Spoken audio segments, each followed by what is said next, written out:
বিরাট বড় খুশির খবর রাজ্যবাসীর জন্য। হ্যাঁ বন্ধুরা, এবার লক্ষ্মী ভাণ্ডার নয়, এবার মহিলাদের জন্য চালু হতে চলেছে অন্নপূর্ণা ভাণ্ডার, যেখানে প্রতি মাসে ৩,০০০ টাকা করে পাবেন প্রত্যেকটি মহিলা।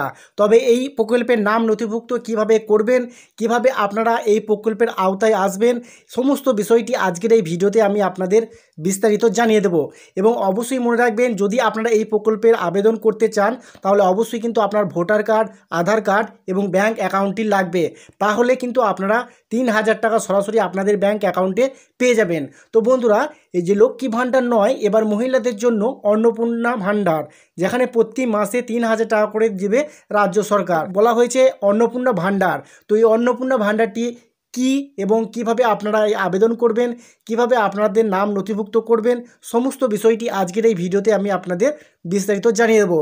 তাহলে চলুন ভিডিওটি শুরু করি। দেখুন বন্ধুরা, এখানে কিন্তু পরিষ্কার বলা হয়েছে আসন্ন লোকসভা নির্বাচনকে কেন্দ্র করে পশ্চিমবঙ্গে এখন রাজনীতি উচ্চ পর্যায়ে। এবার রাজ্যের মহিলাদের জন্য মাসিক ৩,০০০ টাকা আর্থিক সহায়তা প্রতিশ্রুতি দিয়ে একটি নতুন প্রকল্প অন্নপূর্ণা ভাণ্ডার চালু করার ঘোষণা করেছে বিজেপি সরকার। এই প্রকল্পের মূল উদ্দেশ্য রাজ্যের মহিলাদের আর্থিক সুরক্ষা ও স্বনির্ভরতা প্রদান করা। তৃণমূল কংগ্রেস সরকারের লক্ষ্মী ভাণ্ডার প্রকল্পের প্রতিদ্বন্দ্বী হিসাবে বিজেপি এই নতুন প্রকল্পের শুরু করার চিন্তাভাবনা করেছে।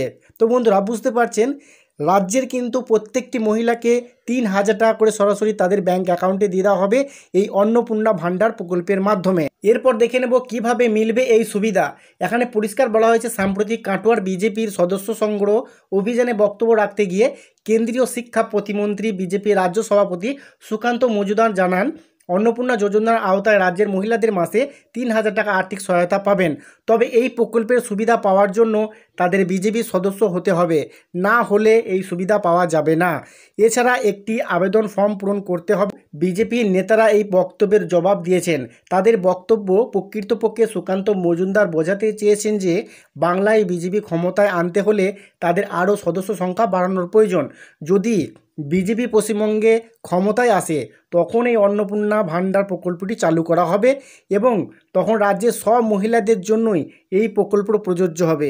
এটি শুধুমাত্র দলের সদস্যদের জন্য সীমাবদ্ধ নয়, তাদের মূল উদ্দেশ্য দলের সংখ্যা বাড়ানো।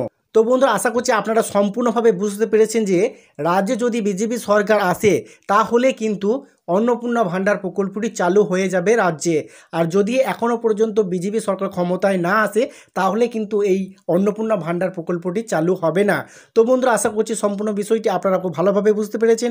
ভিডিওটি কেমন লাগলো অবশ্যই কমেন্টে জানাবেন। আজকের মতো ভিডিও এখানে শেষ করছি। দেখা হচ্ছে নেক্সট কোনো ভিডিওতে। ততক্ষণ সকলেই ভালো থাকবেন, সুস্থ থাকবেন। ধন্যবাদ।